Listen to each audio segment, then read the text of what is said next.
I just was fascinated with the work that he was doing. I always say without him, without Richard's support, I would not be turner that I am today. Just having him for a mentor basically built my whole life in woodturning.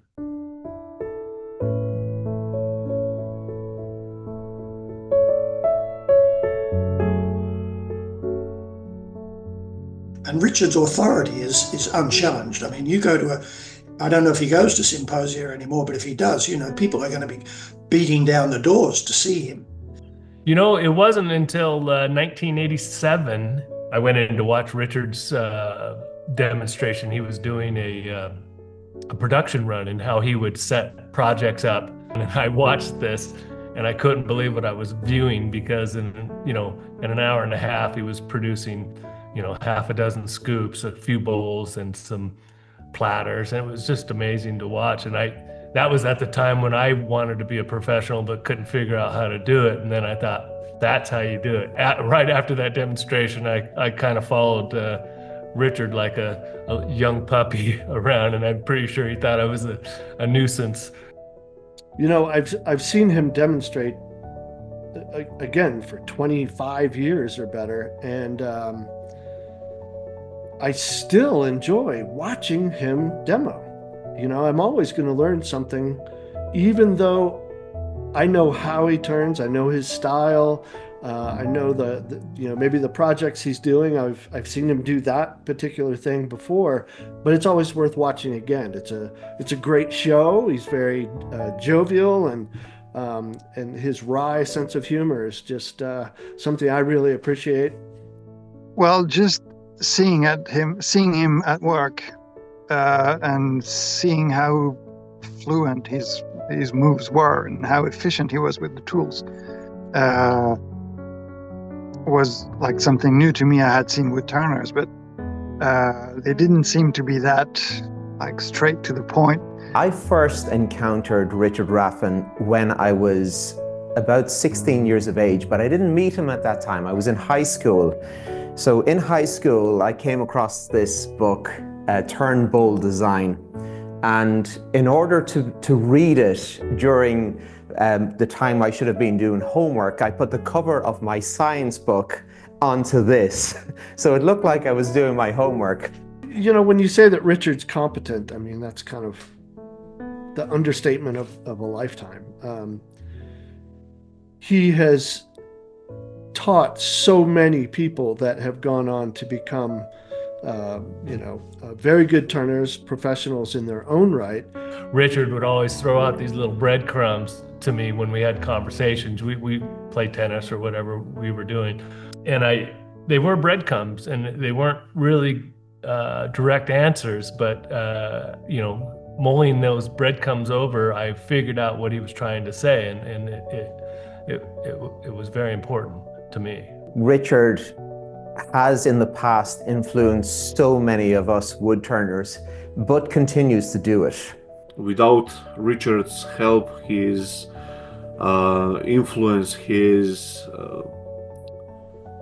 millions and millions of response on my emails and everything, I would not be here today. I would not be a turner that I am today. I would not be able to make a living doing what I love. Richard has firmly stuck by his idea that it's not necessary. Keep it simple, My motto has always been find simple ways to use simple tools in order to get simple shapes. And I think this also was an influence from Richard. He helped out so many people that I think he even doesn't realize how much he helped out a lot of the people, and how much he influenced a lot of the turners, either older generation or new one or new to come. I think his influence in the woodturning world is second to none. I think Richard early on figured out that it was also about entertainment, and so Richard was the consummate entertainer, not to mention just an incredible skillful craftsperson. Put them all together and then pretty much made, I tell everybody today that you're just watching Richard Raffan when I'm turning, because that's where I learned it from. There are very few living legends, and naturally they're getting less all the time. And David Ellsworth is obviously one of them. Mark Lindquist is one, and Richard is another one. And in my mind, they are the three at the top of the totem pole. Richard, by his absolutely determination to make sure that things were done simply and easily. And if you put those three together, you have the wood turning revival.